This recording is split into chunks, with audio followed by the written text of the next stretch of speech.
Olá pessoal, eu sou o Túlio Faria do DevPleno e hoje eu gostaria de começar uma série de vídeos para vocês sobre algoritmos que caem muito em competições de programação, mas o mais importante, elas caem bastante, esses tipos de algoritmos caem bastante em entrevistas de emprego. Tá? Então, nos últimos meses aí eu venho aplicando em algumas entrevistas de emprego para ver lá fora, né, para ver como é que é o processo de seleção para trabalhar na área de tecnologia e muito dessas empresas acabam passando você por esse processo onde você tem que conhecer bastante de complexidade de algoritmos e às vezes alguns cálculos aritméticos que podem parecer meio simples, né? ou até mesmo se fosse na época de faculdade você fala, mas que algoritmo mais besta, né? Mas na hora da pressão você acaba cometendo alguns equívocos, tá? Então você acaba não tendo a tranquilidade para resolver o problema ou o algoritmo, tá? Esse particularmente é um que eu resolvi em uma entrevista, tá? Então me deu alguns brancos porque na verdade você não espera um algoritmo tão simples, né? Você espera sempre algoritmos mais chatos e mais complexos. Então esse é um algoritmo que daria para fazer tranquilamente. O que é importante a gente saber aí quanto a essas entrevistas?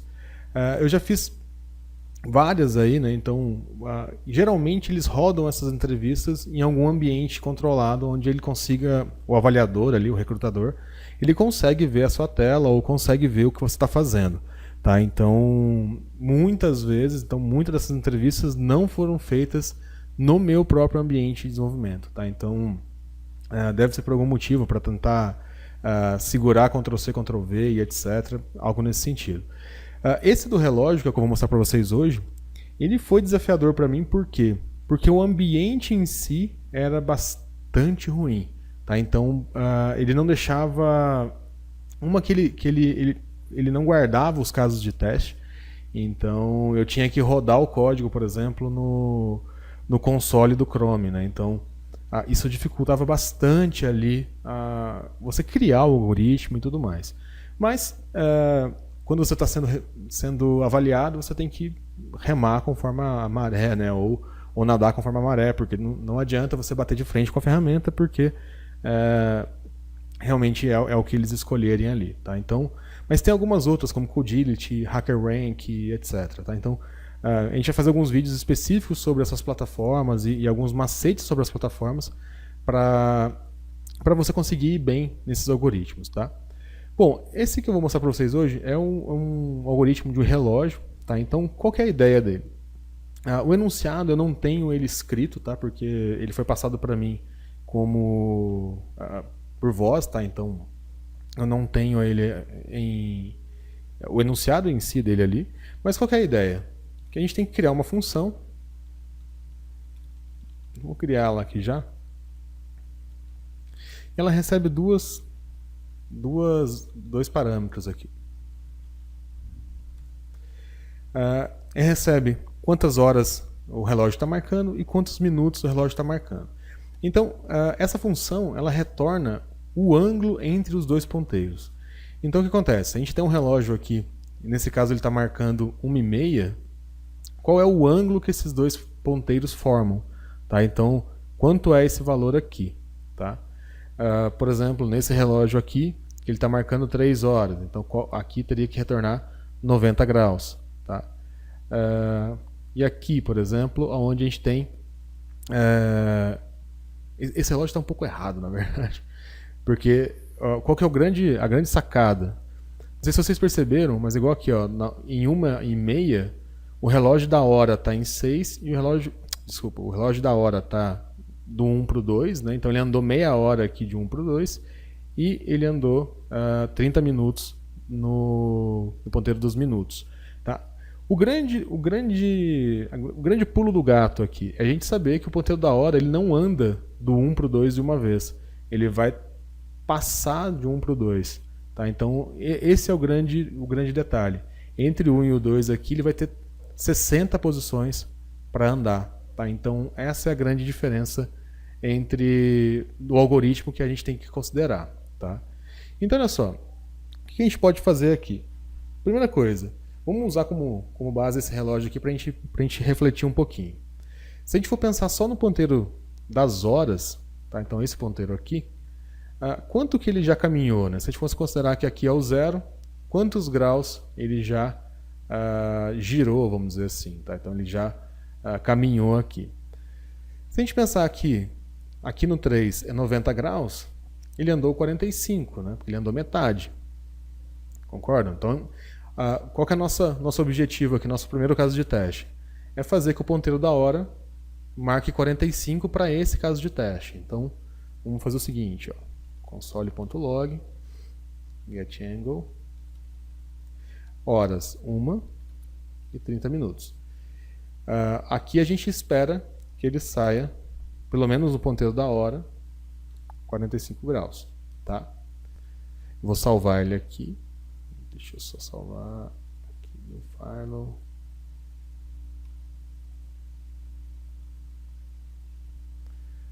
Relógio.js.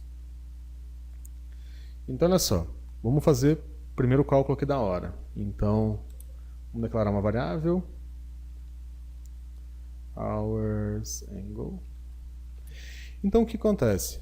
Então, se a gente pensar que a cada hora eu tenho 30 graus, uma hora seria 30 graus direto, né? Então, vamos pensar o seguinte aqui, ó.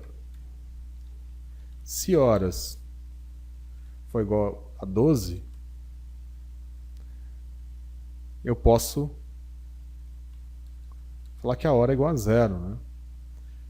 Para quê?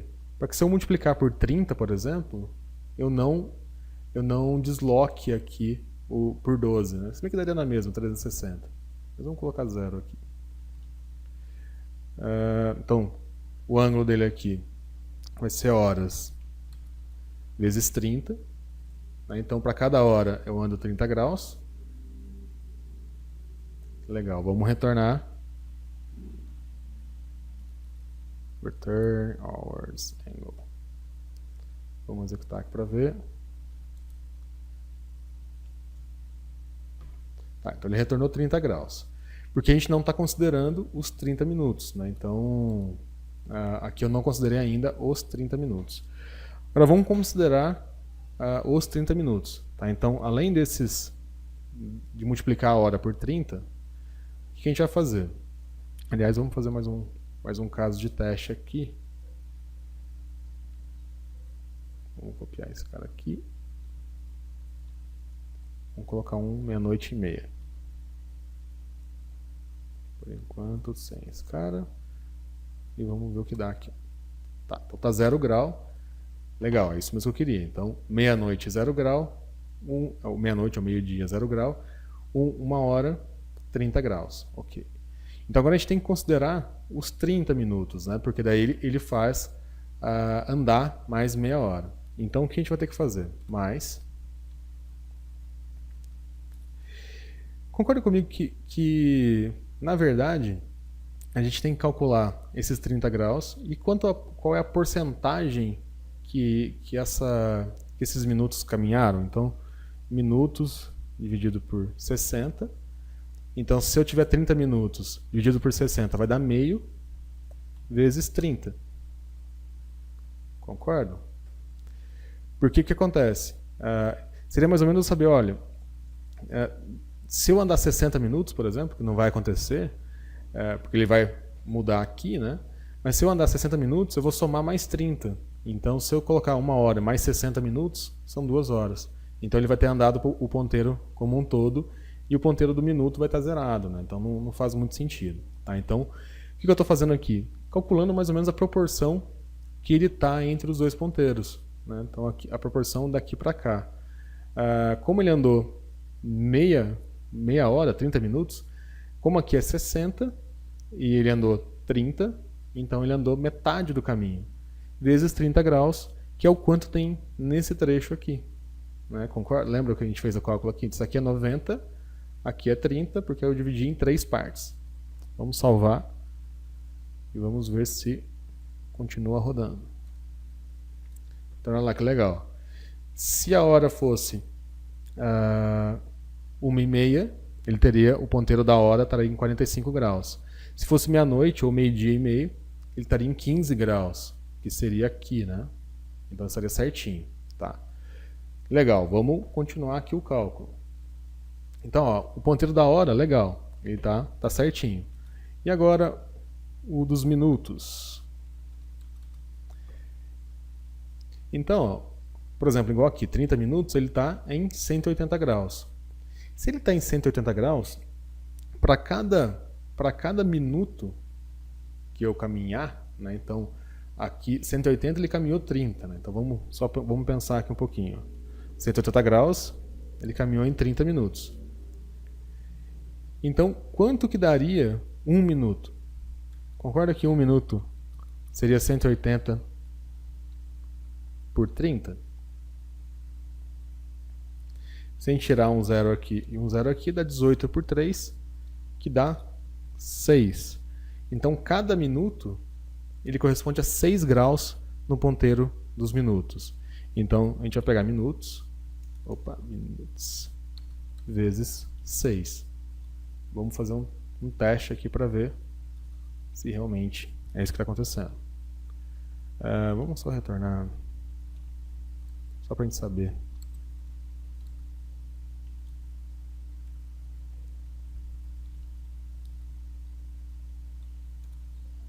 Só trocar aqui para inglês. Geralmente, como essas entrevistas são em inglês, né? Então é bom a gente fazer o código em inglês aí. Então, olha lá, como é 30 minutos em cada um, deu 180 para a primeira hora e 180 para o segundo também. Então tá certinho. Vamos fazer mais um caso de teste. Vamos colocar 15 minutos. Então, 12h e 15.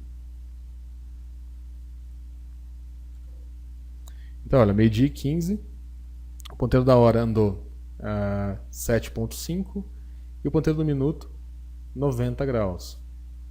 Se a gente olhar aqui, olha, o 15, ponteiro do minuto certinho, e a gente fez o teste com 12, ele andou 7,5. Normalmente ele andou 1/4 dos 30, então está certinho também. Então o que a gente tem que fazer agora? Então aqui o ponteiro das horas está certinho, o ponteiro dos minutos também. O que a gente tem que fazer? Calcular esse ângulo aqui, ó, tá? Então o que acontece? Então let angle igual. Aliás, vamos fazer o seguinte. Só let angle. Se as horas hours angle, vou marcar aqui minutes angle igual hours angle menos minutes angle, ou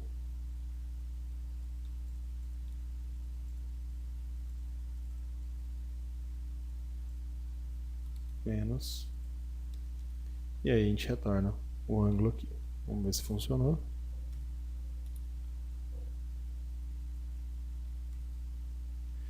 Então, olha só, 135. Vamos pensar nesse primeiro aqui, ó.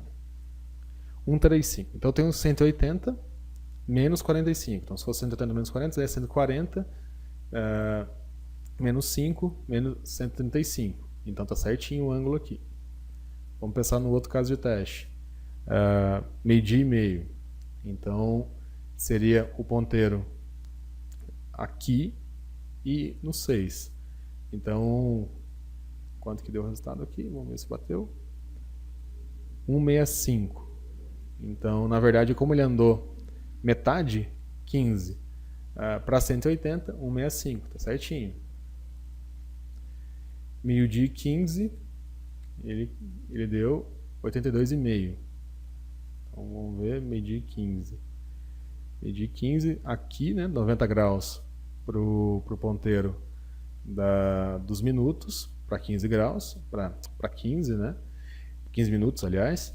E o ponteiro da hora, meio-dia e 15. Então, ele andou 1/4 de 30. Então, 30 por 4, 7,5. Então, seria 90 graus menos 7,5. 90 menos 7,5, 82,5. Então, aqui a gente já tem o algoritmo funcionando, tá? Então, esse seria o algoritmo para a gente checar qual que é o ângulo formado pelos dois ponteiros do relógio. Quando eu fiz essa questão, tá? Esse algoritmo, o que eu percebi? Que o grande pulo do gato que eles queriam saber é exatamente isso aqui. Ó, tá? Então, exatamente você calcular essa diferença do ponteiro do minuto ter caminhado já. Então, se a hora caminhou um pouquinho, você calcular isso também. Tá? Então, isso é o grande diferencial aí do algoritmo que eles se propuseram que eu resolvesse. Outra coisa importante, né, em entrevistas principalmente, a entrevista que eu fiz, por exemplo, o avaliador desse algoritmo ele ficava falando em cima. Geralmente você tem que estar preparado emocionalmente, bastante emocionalmente, por quê? Porque à medida que as pessoas eles vão falando ao mesmo tempo, vamos dizer assim, é muito fácil você se confundir. Tá? Então é muito fácil você perder a sua linha de raciocínio aqui e cometer erros. Então, assim, um dos erros que eu cometi, por exemplo, eu deveria ter um papel junto comigo para poder rabiscar. Tá? Então, para ter um pouquinho mais de frieza. Tá? Então, eu passei um pouquinho de sufoco porque eu não tive a frieza de planejar num papel aqui ao meu lado aqui para poder fazer isso. Tá? Então, a grande sacada disso daqui é ter calma e calcular a parte dos minutos aqui, tá bom? Bom, pessoal, esse é o algoritmo do relógio. Esse ele é mais simples, tá? Então, acho que tem algum pulinho do gato aqui, mas ele é bem simples. Tem alguns outros algoritmos que já tenho preparado, que eu também fiz em entrevistas, que geralmente eles pegam alguma parte muito específica. Então, por exemplo, se você sabe arredondar números float, por exemplo, tá? Então eles te passam alguns cálculos que vai dar problema no float. E aí você tem que tentar achar e corrigir esse problema no float. Tá? Então, mas eu vou trazer mais algoritmos para vocês, onde a gente vai ter que, por exemplo, aqui, né, esse algoritmo ele tem um tempo constante, né? Mas tem alguns algoritmos que o pessoal passa uma lista de valores para você processar e iterar, né? Então você tem que processar aquela lista de valores e aí eles começam a perguntar e discutir com vocês realmente, ou com a gente, né, vamos dizer assim, qual que é a complexidade daquele algoritmo. Tá? Então, que já são umas entrevistas um pouquinho mais bem estruturadas e que dão um pouquinho mais de trabalho para responder. Mas nessas eu também consegui passar tranquilamente. Tá? Então, eu vou trazer mais algoritmos para vocês, tanto em entrevistas quanto em competição. Tá? Então, geralmente os algoritmos que caem em entrevistas são algoritmos que são utilizados em competição.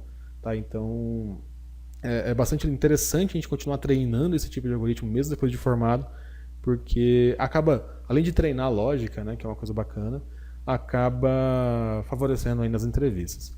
Bom, pessoal, se vocês tiverem alguma dúvida, deixa seu comentário. Não esquece de escrever lá no site do DevPlano, tá? Então, devplano.com. Siga a gente no Facebook, siga a gente, inscreve no canal no YouTube. E eu vejo vocês no próximo vídeo. Até lá!